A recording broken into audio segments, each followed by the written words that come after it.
My name is Lieutenant Colonel Lee Roger Wolfgram, and I am a storyteller. Welcome to the bunker.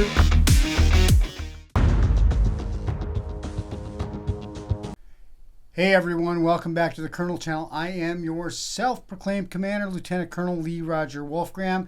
And if you're just watching the channel for the first time, I'm also a criminal defense attorney in downtown Minneapolis. I'm a practicing attorney. I'm in court most days, and today I was in court later than I anticipated. But I had promised that I would get the information out on the Diddy Combs, Sean Combs case out as it came and give you updates. So I'm keeping with my promise there. And there are two new lawsuits that have been filed this week. So since the indictment, there are now a total of 15. And before I get into the allegations, which are predatory, they're sick, they're violent, they're extremely disturbing. So right now, I'll go ahead and I'll give you a trigger warning, because the allegations in this one are the most disgusting so far. And as a criminal defense attorney, like I said, these are all just allegations at this point, and until a jury of his peers finds him guilty beyond a reasonable doubt, he does enjoy the presumption of innocence. So with that said, we'll hear his attorney, but I quickly wanted to say thank you to all my subscribers that have stuck with me as I've kind of taken this journey that Bruce Rivers sort of encouraged me to do. And I hit my 1,000 subscribers. And that means some of you have just hung around with me for a long time. I really appreciate it. And there'll be some announcements coming up in the future about a contest I promised when we got to 1,000. We're going to do that. But right now, I want to update you on Sean Combs. We're going to start with his defense attorney's point of view on this. And with that said, let's hear what he has to say. The lawyer behind this lawsuit is interested in media attention rather than the truth, as is obvious from his constant press appearances and 1-800 number. As we've said before, Mr. Combs cannot respond to every new publicity stunt, even in response to claims that are facially ridiculous or demonstratively false. Mr. Combs and his legal team have full confidence in the facts, their legal defenses, and the integrity of the judicial process. In court, the truth will prevail, that Mr. Combs has never sexually assaulted anyone, adult or minor, man or woman. Yeah. Okay, so now I'm going to get into a cartoon, and the really interesting part about this cartoon is this cartoon was created 4 months before the indictment, and in the series there were videos going back 7 months before the indictment. And what this tells us is that people knew about this. People knew about this, and this is really on the point. So we're going to go through the little cartoon here that was done prior to the indictment, and then we're going to watch a video about an actual victim, adult victim, but an actual victim, kind of a similar and eerie and creepy similarities between this prior to and then after. So let's watch. Tonight is a celebration of you, man. Of course. Yeah. Drink up. Wait, why mine look all foamy though? What's all this on top? Oh, for you, I pulled out my special stuff. It's Quaalude apple. Oh, okay. Yeah, the new Quaalude flavor, huh? What's a Quaalude? Drink up. Come on, here. Okay. All right, let me. Here you go. Drink up. Yeah. Drink that. Yeah, drink it. Come on, drink up. There you go. Damn, what's this crunch I got? Nah, that's just them little bits in there. Don't worry about it. Oh, we gonna take the party upstairs. Will want to meet you. Will Smith is upstairs? Yeah, man. Yo, this is dope. This gonna be a great night. Yeah, man, my head's spinning a little bit, man. What was in this? Let me introduce you to him. Come on.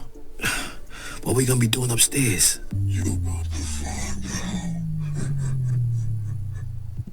Okay, so that's the cartoon version, remember, produced prior. Now, let's watch what happened to a real victim. And you'll notice the similarities. Victim claims he was invited to a Diddy party to be passed around to multiple A-listers. The personal trainer is invited to a 2022 party by a client of his. A private car picks him up for the event, and the trainer is given a drink on arrival with instructions to finish it if he wants to enter. Minutes later, he starts to lose control of his body as a security guard escorts him into a secluded room. Combs performs on the trainer, then forces him to perform on another celebrity. As the man slips in and out of consciousness, he's vaguely aware that various men and women are performing sex acts with his limp body, using him like a party favor. Now, this is actually really kind of disgusting. This is a 12-year-old girl, and this is P. Diddy Combs inviting her to an after party. Can you imagine? And now what we know? There's people all around him who are enabling, who are complicit, who are laughing, who think this is all a big joke when he's asking a 12-year-old girl to an after party and when he's bragging about what he does at his parties. And in our case, it's not just against Sean Combs, it's against 20 other individuals and entities who we say were complicit, because you can't have this scale of sex trafficking and sexual assault with just one person. I'm going to give another trigger warning, because now these are 2 new lawsuits that have been filed just on Monday, and this makes a total of 15 since the indictment, and the allegations of this one are actually sickening if they're true.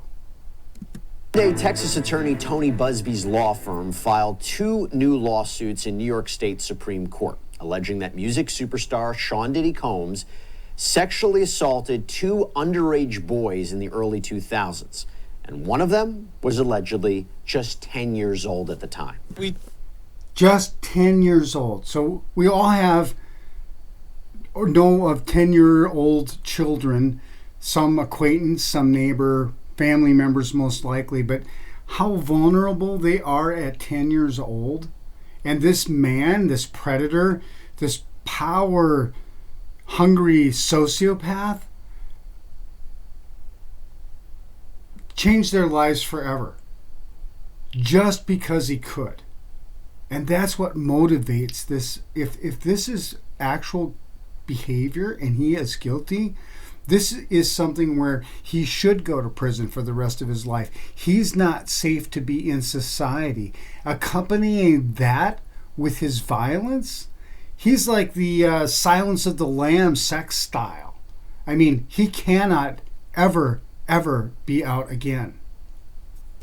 We have a breaking story that was not originally in our lineup, but Diddy accused of sexually assaulting a 10-year-old aspiring rapper in 2005. Prominent Houston lawyer Tony Busby has filed yet another lawsuit against Diddy, this time on behalf of a plaintiff who is accusing the music mogul of sexually assaulting him at just 10 years of age. A new lawsuit has hit Diddy. Some very unfortunate, unsettling details. A trigger warning is in place. Now we're going to go into the allegations, and right away this is seeking compensatory and punitive damages. So compensatory damages are a money amount to try to make a person whole again after being damaged.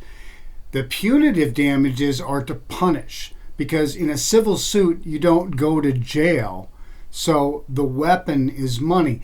And just as a rumor note, I haven't confirmed this, but what I've heard is about a third of his fortune has already gone to lawyers and settling these suits. So this is someone who started off with the 800 and some million, almost a billionaire from what I understand, and that's a third gone already.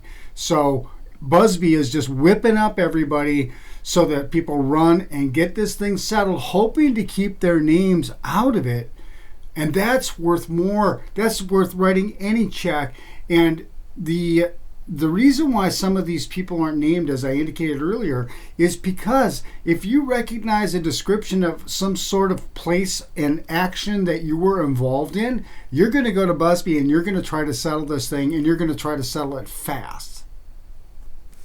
This case seeks compensatory and punitive damages for the drugging and sexual assault of a 10-year-old boy when he met defendant Sean Combs for an audition.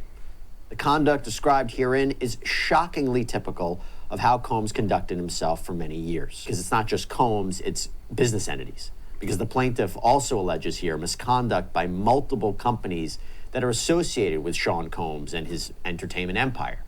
Would tell victims, this is what it takes to be famous, what are you willing to do to become a star, and perform this sexual act or else, to coerce the victim into performing a non-consensual sexual act for the gratification of Combs and his cohorts.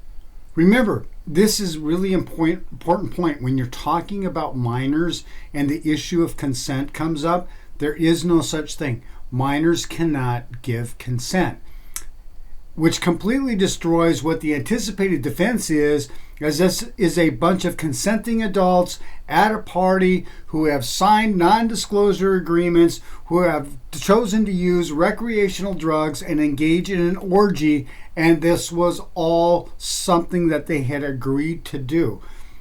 Completely inconsistent with these allegations, and so that's what this is going to be about when it goes to trial. Trigger warning, very difficult to listen to, but it says, quote, in 2005, plaintiff was a 10-year-old boy interested in becoming an actor and or rapper.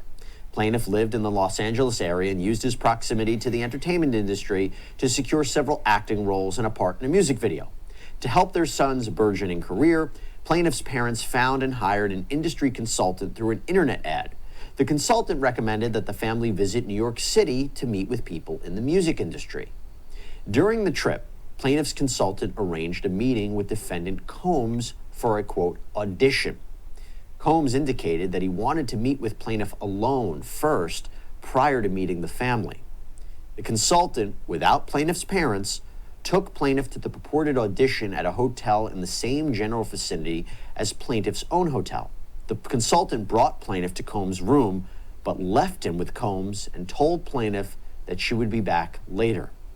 Plaintiff recalls other people in the room or area, but he did not know who any of the people were.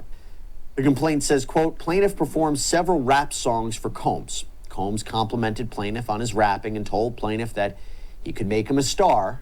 Combs asked plaintiff how badly he wanted to be a star and what plaintiff would do to get to be one. Plaintiff responded, as might any 10-year-old child, that he would do anything. After plaintiff consumed his soda and began feeling its effects, Combs told plaintiff to move closer to him, which plaintiff did. Combs then abruptly pushed plaintiff down and said words to the effect of, you have to do some stuff you don't want to do sometimes. But I have never in my entire career as a criminal defense attorney, or even just a consumer of information, heard of anything so predatory as that. And when he's just, and you'll hear this time and time again, just pushing people away or pushing them down, just exerting his physical dominion over them, and he stands with security guards and bodyguards, and they engage in the same conduct.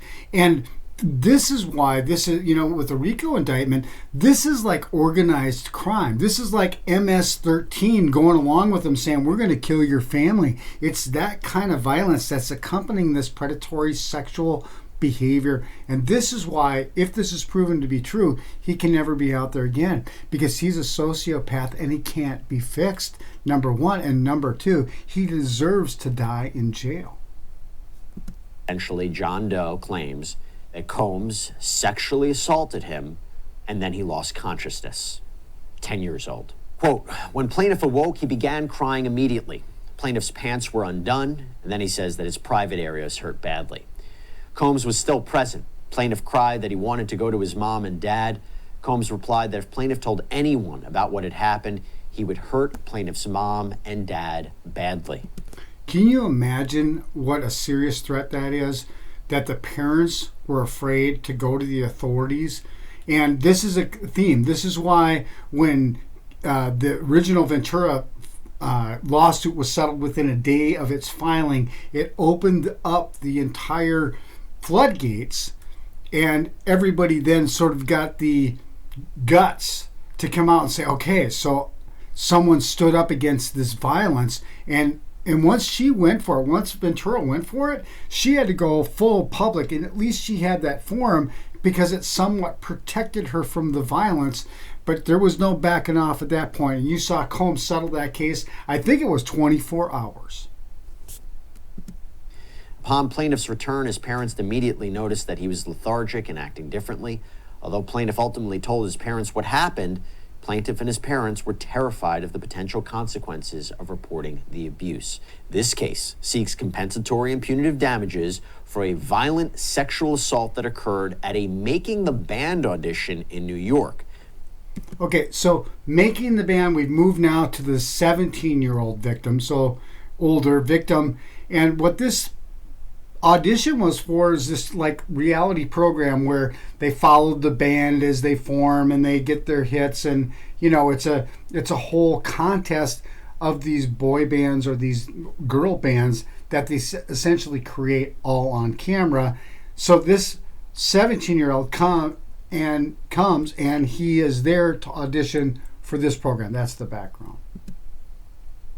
Complaint says in or around 2008, plaintiff, then 17 years old, participated in a 3-day audition for Making the Band, having seen the opportunity online and through newspaper advertisements.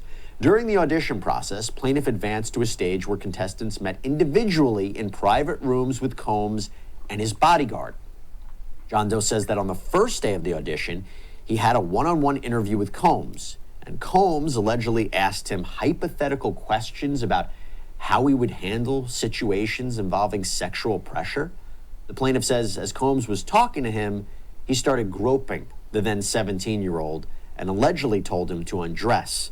And John Doe even claims that during all of this, Combs allegedly pleasured himself. And Combs reportedly emphasized that he could make or break John Doe's career. The second day featured a longer meeting. Quote, during this interview, Combs again instructed plaintiff to undress, explaining that plaintiff needed to demonstrate the ability to embody a sex idol persona, which was purportedly required for the band's image. This encounter eventually escalated into Combs forcing the plaintiff to perform oral sex on him and Combs sodomizing the plaintiff. Combs' bodyguard, who's unnamed in the lawsuit, was not only present during the alleged sexual assault, but also participated in the sexual assault. Quote, plaintiff's facial expressions during this ordeal showed his discomfort and hesitation, prompting Combs to express dissatisfaction. Combs stated that plaintiff's demeanor suggested an intention to report the incidents, and as a result, Combs said he would be keeping an eye on plaintiff. Ultimately, this led to plaintiff's elimination from the competition, as Combs claimed that plaintiff was untrustworthy due to his reservations about performing oral sex on his bodyguard. As a result of these assaults during the audition process and plaintiff's reactions to them, plaintiff was excluded from further opportunities in the competition and was unable to return to the music industry for 7 years. Okay, so now I found a doctor that agrees with me about it. We're going to listen to the doctor's, point of view on this as well, as far as who this man is. Think about sociopaths, Nancy. One of the criteria is that there's a thin layer of affability which hides a cold, calculated interior. So he's all funny and laughing at these parties, but he is vicious when somebody crosses him. Okay, everyone, so that's the update on the P. Diddy Combs. As I said, I don't really know that I have to say anymore. This is absolutely disgusting if it's true. And the evidence continues to mount. Rather than be a juror in the court of public opinion, I remind people that there is a presumption of innocence here, and that has to be overcome by a jury of his peers in a court of law. Until the next time, this is Wolf 6 from the bunker, out here.